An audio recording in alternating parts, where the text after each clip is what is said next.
जय श्री कृष्ण दोस्तों। आज हम आपको एक ऐसी अद्भुत और प्रेरणादायक कहानी सुनाने जा रहे हैं जो यह सिखाती है कि हमारे कर्मों का फल हमें अवश्य मिलता है, चाहे वह अच्छा हो या बुरा। यह कहानी न केवल ज्ञानवर्धक है बल्कि यह आपके जीवन को सकारात्मक दिशा में प्रेरित भी करेगी। अगर यह कहानी आपको पसंद आए तो इसे लाइक करें और चैनल को सब्सक्राइब करना न भूलें। कमेंट बॉक्स में लिखिए जय श्री राधे कृष्ण। तो आइए कहानी शुरू करते हैं।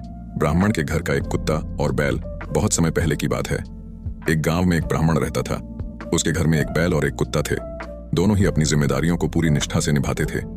बैल खेत जोतता था और कुत्ता रात भर जागकर घर की रखवाली करता था। ब्राह्मण को इन दोनों से कभी कोई शिकायत नहीं होती थी। एक दिन ब्राह्मण ने अपने घर में श्राद्ध कर्म का आयोजन किया।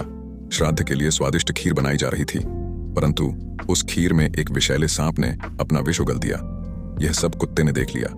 कुत्ते ने सोचा कि अगर इस खीर को खाया गया तो सभी लोगों की जान खतरे में पड़ सकती है।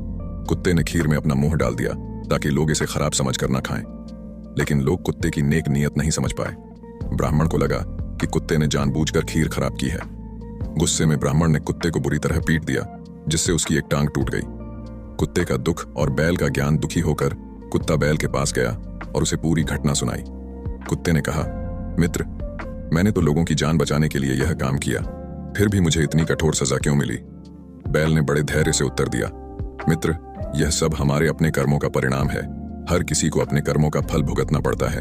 ब्राह्मण ने तुम्हें मारकर अपने पिछले जन्म के कर्मों का बदला लिया है। कुत्ते ने पूछा, क्या पिछले जन्म के कर्म वास्तव में हमारे वर्तमान जीवन को प्रभावित करते हैं? तब बैल ने एक कहानी सुनाई। पिछले जन्म के कर्मों की कहानी। बहुत समय पहले एक नगर में एक राजा रहता था। वह मां भगवती का अनन्य भक्त था। उसकी भक्ति से प्रसन्न होकर मां भगवती ने उसे 2 बेटियों का आशीर्वाद दिया। पहली बेटी का नाम तारा रखा गया। वह जहां भी जाती खुशियां लेकर आती। दूसरी बेटी का नाम रुक्मण रखा गया, परंतु ज्योतिषियों ने बताया कि रुक्मण अपने जीवन में दुख लाएगी। राजा ने कारण पूछा तो ज्योतिषियों ने कहा, यह दोनों इंद्रलोक की अप्सराएं थीं।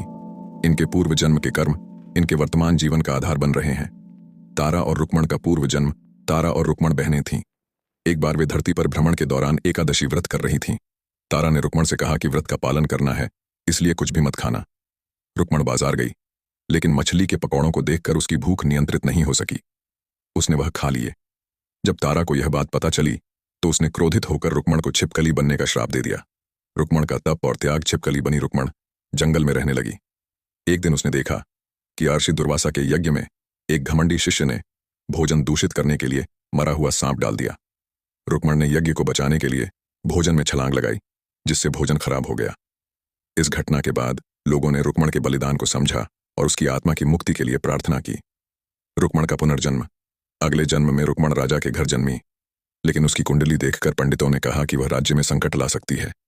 राजा ने उसे सोने चांदी से भरे संदूक में रखकर नदी में बहा दिया। वह संदूक बहते बहते एक हरिजन के घर पहुंचा। उन्होंने उसे अपनी बेटी के रूप में अपनाया। रुक्मण का नाम रुको रखा गया। बड़े होने पर रुको ने मां वैष्णो देवी की भक्ति से अपने सारे कष्ट दूर किए। महान संदेश दोस्तों, इस कहानी से हमें यह सीख मिलती है कि हमारे कर्म ही हमारे जीवन को आकार देते हैं। अच्छे कर्म हमें सुख और सम्मान दिलाते हैं, जबकि बुरे कर्म दुख और विपत्तियों का कारण बनते हैं। इसीलिए हमें हर कदम सोच समझकर उठाना चाहिए। अगर आपको यह कहानी पसंद आई हो तो इसे लाइक करें, चैनल को सब्सक्राइब करें और कमेंट बॉक्स में लिखें जय श्री राधे कृष्ण। धन्यवाद। मिलते हैं अगली कहानी में।